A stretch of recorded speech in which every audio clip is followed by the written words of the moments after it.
How are you? This is Ritchie Knox, and we are here on the Virtuous Teacher Show. This episode we'll be talking about how to command respect from your students. This is a area that a lot of teachers struggle in, and this just happens to be my strongest suit. I've been hearing for the last 14 years how my classes are pristine. Like, we can't hear a pin drop in your classroom. Like, how do you keep the kids so engaged and things like that? I've been hearing that for 14 years, even since my first year. So for me, it just means I'm a natural at commanding respect for my students. And there is a science and a mechanism that I utilize in order to get these results. It doesn't just happen by chance.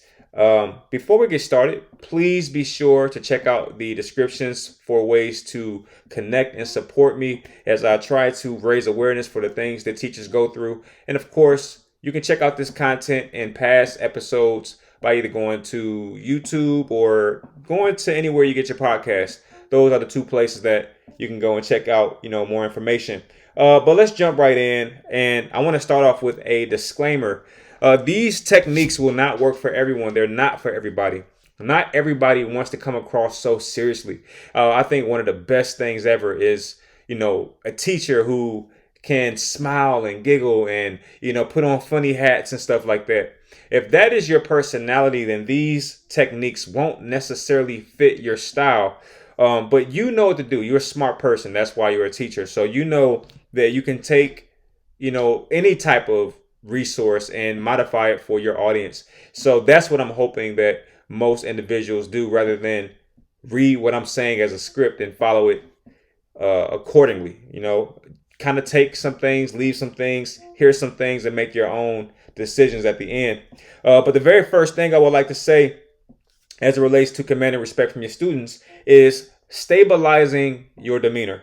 All right, you don't ever want to come across as too high, too happy, and you don't want to come across as too low or lazy. You have to stabilize. One of my biggest assets as it relates to commanding respect from my students is just being pretty even. I taught several classes today, and when I say that I didn't go through too many behavioral issues that I couldn't handle within a few seconds, I kind of mean that. It was just, hey, hey, I need you to, blah, blah, blah. And we were right back rolling. It wasn't this big blow up where we had to take 15 minutes from the lesson and address behavior. And it's because I'm pretty even Steven. So no matter how egregious the behavior of the student, I'm probably still talking to him like this. And I think that's my secret sauce to some degree. It's just staying calm, and it says a lot. It's like, once the student realizes they can't rattle you, then rattling you doesn't seem fun anymore, especially when their attempts to rattle you come with stiff consequences. So that's my first one. Stabilize your demeanor. Have discussions with yourself. Meditate before you go into the building. Prepare yourself mentally. Already have a game plan so that you come across as prepared. I think if I'm in my own class as a student, I'm looking at me, and based on the way that I've taught my classes over the years, I'm just saying to myself, it's a lot easier to just be quiet and be good. Because if I go the other route, I know he'll stop his entire class and deal with me specifically. And while the attention would be great because I'm sorely in need of attention, I don't know if I want that type of attention. So I would say stabilize. All right, number 2, smile less. Now, I know there's going to be a couple people who downvote the video. Like, what do you mean you don't smile? I teach elementary. Well, this isn't for you, right? Obviously, I'm expecting people who would have clicked on this video to have trouble with commanding respect. So I'm not talking about the people that get a great response from their students. I'm talking about someone who's struggling and they don't have anyone to go to. And they're probably seen as the weak teacher because no one is adhering to their problems. Well, it sounds like you're on your last leg. And this is what you're going to have to start doing. Smile less. And when I say smile less, I don't mean frown. Notice I didn't say that. I didn't say mean mug or frown. I'm just saying smile less. I mean, keep a normal face. Is that asking too much? Because I don't smile so much in my classroom, it makes my smiles magnified. So when I do smile, it's like, oh snap, he's happy. Everybody, he's happy, because it's like he doesn't smile a lot. All right, and you'll notice that when it comes to very powerful people, they have a really stern face. It's not even that they're angry. They just have a stern demeanor. You're just like, you know what? I don't really want to play with this person. They seem serious. I once had a principal ask me why I was so intense, and I just disagreed. I'm like, I'm not really intense. I didn't view myself that way, but I can see how someone on the outside looking in could feel that way, because I'm serious about my job. I'm serious about educating students. I'm serious about coming to work and being the best version of myself. I'm serious about being virtuous. It doesn't mean I'm angry. It just means that I take my job seriously, right? And I'll ask it this way. Who do you feel more comfortable playing games with? A drill sergeant or let's go with, who is that guy? Austin Powers? I don't know if I'm dating myself at this point. Or let's just say a clown. Who do you feel more comfortable acting out on? All right, if your teacher was a drill sergeant or if your teacher was a clown. So when I say smile less, that's kind of what I mean. It's like, hey, you can be happy, but that will come with some things. Some people will take advantage of that. Some people will think you're weak. I'm just saying what you probably already know.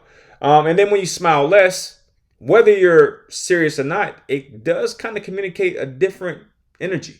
Okay, but I don't like that pointer. But I had to tell you that. I don't like it because sometimes the truth, it's kind of like if you just ask yourself, like, hey, if you're a student in a class, your teacher, you got two teachers, two possibilities. Which one are you respecting more? The teacher that smiles a lot or the one who has a stern demeanor? Now, I hear someone saying, you know what? I like the one that's going to smile. No, you're going to like the one that smiles a lot, meaning while the one that smiles a lot is teaching, you're probably going to be more prone to talk because, hey, she's happy. She's not going to be mad if I talk to my friend while the lesson's going on. Like, no, she's not going to be mad if I walk out the class and come back because I had to go to the bathroom, despite the fact that she said I should wait. She's not going to care. She's smiling. She's happy. What about the other teacher, though? That's very stern in the way that they deliver information, saying, hey, I need everyone quiet as I'm giving out instructions to be fair to everyone that actually wants to pass. You're going to say, you know what? Maybe I should just take it easy because he or she doesn't seem like they're giving me a lot of wiggle room to, counter whatever they're saying. So think about that. All right. Anyway, my next one. Do what you say. Do what you say. A lot of teachers fall into this space where they think that they can talk themselves into respect. This is the furthest thing from the truth. You have to do what you say and say what you do. When you do it that way, that's exactly when you get that respect. All right. More action, less threats. How many times have you as a teacher said, I'm going to call your parents. No, I'm going to do this. I'm going to do that. I'm going to write you da. Does it ever work? Okay. I'll put it this way. Would you rather step on the foot of someone who says, hey, if you step on my foot, I'm going to kick you in the butt? Or would you rather step on the foot of someone who says, nothing? You step on their foot, they just kick you in the butt. Which one would you rather try? Which one would you rather not try? I'll tell you right now. I'll love a warning. Okay, if I step on your foot, you're going to tell me what you're going to do? Versus the person who won't tell you. It's like, if I step on this person's foot, I know for a fact that they're going to do something. Versus this person who's just going to probably tell me something, give me some kind of warning. So when I say that, I mean, do what you say and say what you do. More action. So if little Johnny does something in the class, it's no more, hey, I am going to move your seat if you do that. No, we're not doing that. This is not that. You're talking to me. Little Johnny acts out, hey, go to the back of the class. But can I get a chance? I don't do chances. Go to the back of the class. Your chance was when you walked into the classroom and you saw who your teacher was. That was your chance to make adjustments. See, I was a teacher for a moment. Let's talk. Talking is overrated. I'll continue to say it. It's so overrated. All right, action is what it is. I heard a quote maybe 3 weeks ago. Your actions were so loud I couldn't hear what you were saying. Now that's a quote for you. All right, more action, less threats, less talking. All right, a student uses profanity. Hey, don't use that kind of language in my class. No. Hey, come to my desk. I'm gonna document your language. And the next time I'm gonna call your parents. But you notice that it wasn't a verbal threat. It was come to my desk. I'm gonna come to my desk. You have to move. You have to do something. Wait, Kirsten, now I gotta come to your desk. Yes. Get out of your seat. Come physically to my desk so I can document. That's another action. So I can document what you said explicitly. And if it happens again, there will be further consequences. And then once it happens again, there's no more. Come back. You know what? No, I'm on the phone with your parents already. All right. And I'm reading what you said the last time and what you said today. Okay. It's action over conversation. All right. Next, keep reactions consistent across the board. Okay. So using that last example, if a student uses profanity, you can't give this student a break, punish this student, say something to this student, kick that student out, suspend. You have to keep your reactions consistent or your consequences consistent. Consistency is the key to commanding respect, because what will happen is you'll have that one brave soul, use some profanity during your lesson. And based on how you handle that will give the other troublemakers, or just students. Let's not go just troublemakers. So, we got some good students in the class. That'll give the rest of the student body a heads up about how you handle situations. And if you handle it correctly, and then you handle it correctly twice, and then 3 times, then they already come to the conclusion of, I know what happens if I do this. Okay, I know exactly what's going to happen if I come to class late. He's going to say and or do this. If I use profanity right now, he's going to do this. If I use my cell phone to make a little joke with a little barking sound, he's going to take my phone. If I walk out of class, he's going to call my parents, call the office, do a write-up. It's going to be the same thing every time. And what happens is when you have kids, students, 2 years, 3 years, 4 years, by the time they come back the second time, they don't have time to keep trying you, because they've already seen not only you handle them, but they've also seen you handle other students. And let me tell you something. One of the best things you can do is handle a complex or difficult student correctly. Man, let me tell you, you'll have a kid so terrifying to a student that they're thinking to themselves, how is this teacher having the audacity to say and do what they're doing to this student? I'm terrified of them. But if you handle a student of greater complication than the next student, it's like, if he'll do that to the toughest kid in the classroom, what will he do to me? All right. I make a living out of correcting the worst of the worst when it comes to behavior. I make a living out of it. I do it every day, fearlessly. And what happens is everybody that is that tier or lower just falls back and they fold. They say, you know what? If he's not afraid to check this student, then there's no reason why I should jump and put my head above, it's like no respect of person. Don't have any respect for anybody. Don't say, I'm going to treat this student differently. I'm going to treat that student this way. No, every student gets the same consequence. Okay. Now, my next one kind of feeds into this. Correct your favorite students. Show no favoritism. We all have it. Let's just be real. We all have our favorite students. It's always been that way since the beginning of time.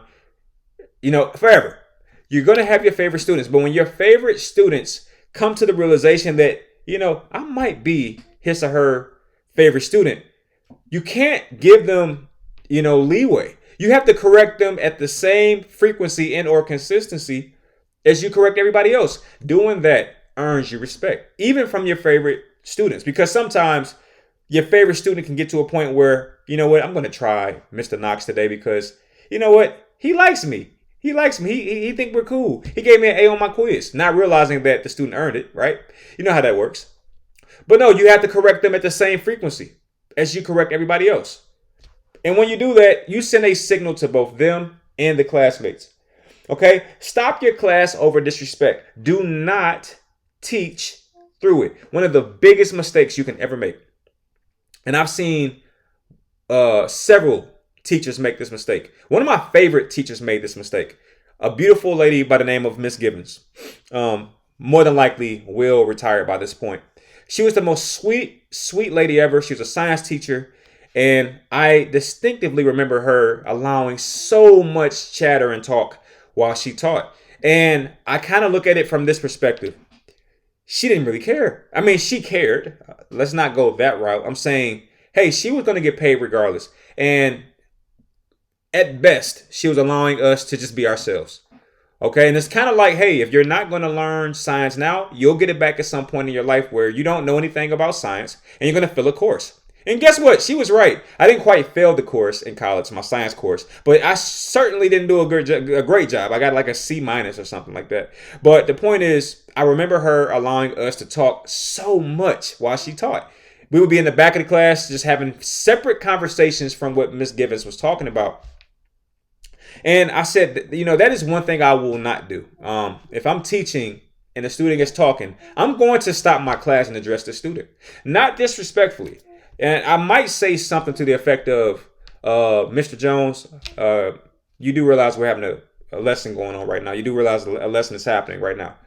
Yeah, my bad, Mr. Knox. That's kind of what happens because I'm going to stop my class and address that one student. I mean, put the entire spotlight on that student. And I'm not talking about like a theater spotlight. I'm talking about like an investigation spotlight.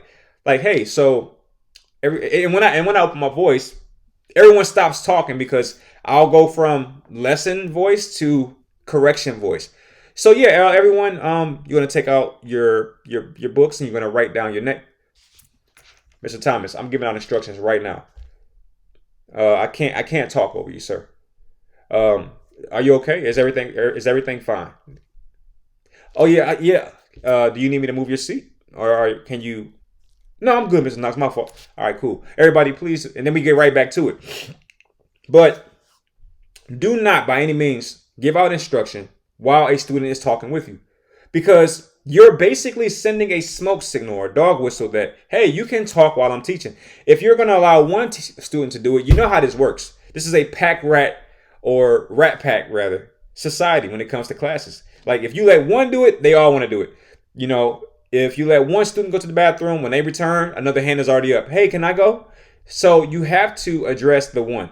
That is one of the biggest things you have to learn, right?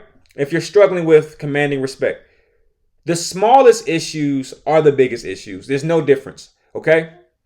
You let a kid get away with saying hell and damn, you might as well let them get away with saying everything else. You have to check everything, the smallest of things, before they become these mountains, okay? The snowball analogy is perfect.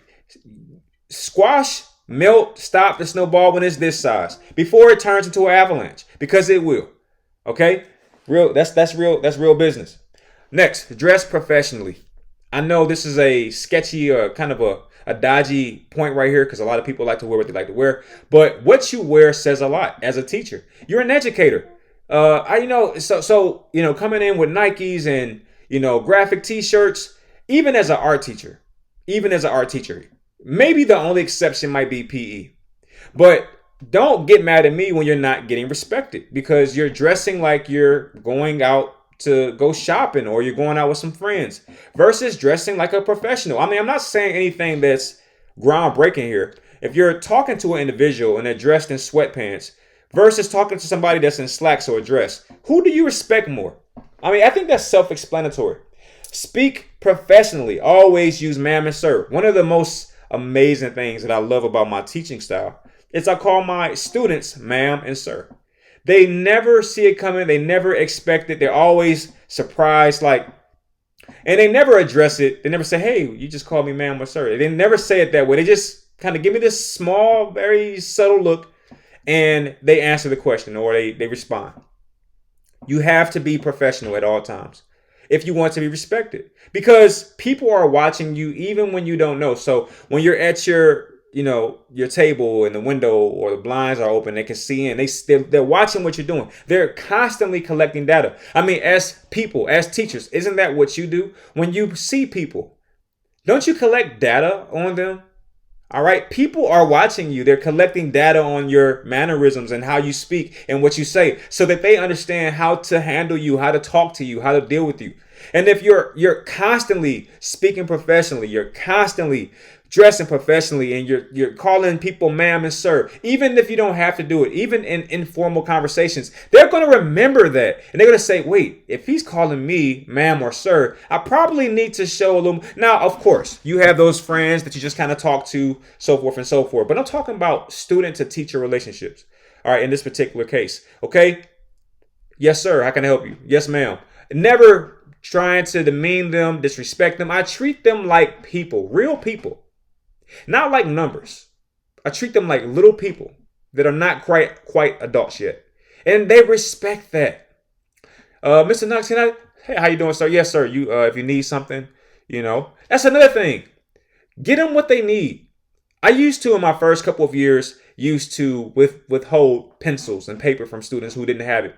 And I thought that made me feel like such a teacher. But you know what? I learned that these are kids. And when you help them, they help you by having a much easier day, right? Because think about it. If you don't provide pencil and paper to someone who doesn't have it, what are they going to do the entire class? They're going to sit there and drive you crazy. So I've learned to provide everything because I already expect them to not have anything. So here's what I'll say. Hey, everyone, please take out pencil and paper. We're going to take some notes today. And for those scholars who are not prepared, you have to correct them. For those students, scholars that are not prepared, please check my second drawer. I basically have it. Please check my second drawer for pencil and paper. All right, I'm already, and then I can feel the sense of relief just overshadow them. Like, Mr. Knox thought about me. And really, I'm like, yo, seriously, you came to your only job as a student and didn't have your freaking tools? That's what I'm saying in my head. But outside of that, I'm saying, all right, everyone, let's go ahead and get started. We have some work to do. All right. And they respect that. They respect that. And name a person that's giving you a gift that you don't respect. All right. They provided something for you that you don't respect them. Come on. But anyway, speak professionally. Speak clearly. Always.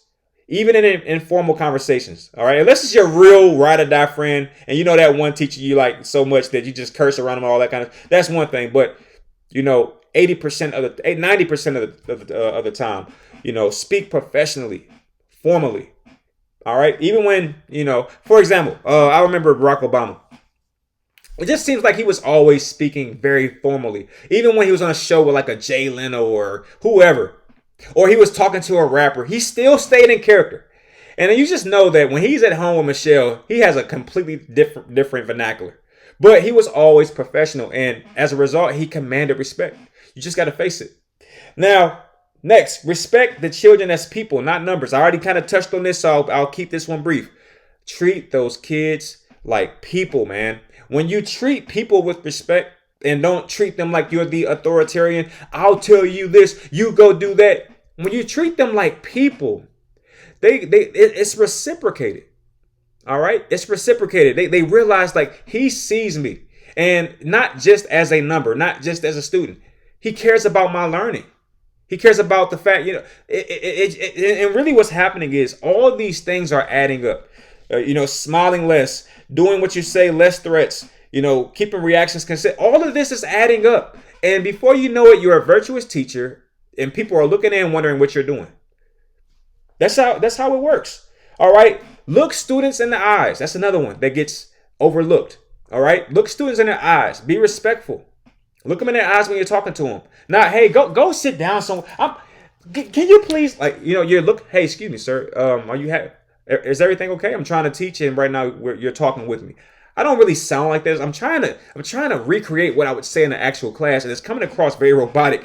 And it just is not genuine, not quite genuine. I wish I could have a recorder where you could see me actually do it, and you'll be like, wow. Something magical happens every day when I'm in the classroom. At least once or twice or 5 or 15 times every day. Something magical happens in terms of my interactions with students. And I say, I just really wish I could put a camera in this room because I'm doing something that I know a lot of people are not doing. And that's why I started this podcast. I said, I have to share what I'm doing and see if it can spark something because I don't know where this goes. I'm not sure where this tunnel goes. But I know that I'm doing something unique because I'm seeing the reactions and the response I get from the students, and I love it. All right, the last one is call parents when lines are crossed. That will absolutely grant you the respect you deserve, okay? A student does something. I always use cursing. It's not the only thing students do. They interrupt the lesson 3 times. Not the first time, not the second time. 3 times, that's egregious. Okay, everyone, please give me a moment. I have to call this scholar's home. Man, you got to do it. When you do that, their whole expression changed, because up until that point, they're having a good time at your expense and at the expense of all the other students in the class that are trying to learn, right? And it's fun to disrupt a lesson. It's really fun. I'm sure it is, because kids do it at a very high rate. But it's not fun when the entire class stops. The spotlight is on you, and the teacher is dialing your mother or your father's phone number. That is not fun. And it gets even worse. They answer. The parents answer. And then you hear the teacher giving this very detailed report about what you've done. Now it's not fun at all. And then you hear your mother, your father's voice through the speaker thing, and you hear her, and you know your parents' dialect and how they sound and their tones when they're upset. You hear her going off and saying, "He did what?" And then the rest of the class hears it. And now your teacher is saying, "Come to the phone. Your mother or your father wants to speak to you." That is not fun. That's not fun. So, yes, you have to contact parents. Parents are your secret weapon. I don't care if you work in the worst of school districts. You have to get linked in with parents. And most importantly, when you're on the phone with parents, be respectful. Be professional. Sound like you're dressed professionally. Try it out, because they'll respond to that in like fashion. But if you come on like, "Yeah, your son Tyrone is doing," they're going to be on the defense, because parents love their kids. No matter how bad they are, they love them. So you have to come in as if you're trying to help them. "How you doing, ma'am? I'm Mr. Knox from so-and-so. I have your son here, and he seems to be really off task today. I've talked to him about use of profanity. He's out of his seat. He threw a piece of paper at a young man, and he kicked another young man's chair. I was wondering if you can just get in his ear and discuss or just talk with them just to calm him down." That's how I always do it. All right. I come across as if I care, and that I'm not here to get the student in trouble, that I'm just trying to teach him and the class, but their child is impeding on that process. And it seems to come across or go across very well, quite consistently. I call between 1 and 12 parents on average every single day. All right. That is unless, students are like, "Look, I don't feel like playing with him today. I know what's going to happen if I do this. I'm going to go ahead and sit this one out." Like, for example, today I only called maybe 1 parent. Yesterday, probably called maybe 2. All right. So that's how it goes. And I'm only calling 1 and 2 because I've called about 9 last week in one day. Like last Friday, I might have called maybe 9 parents. No exaggeration. So it's kind of like, okay, I saw this before. Let me cool it out. Because you know what's worse than 1 phone call to your parents? 2. That sucks. All right. Anyway, I hope these tips work. Again, check the descriptions if you want to connect. Hopefully this video was helpful. This podcast episode was helpful. And if so, you know what you got to do. Show some love. All right. Virtuous Teacher signing out. Peace.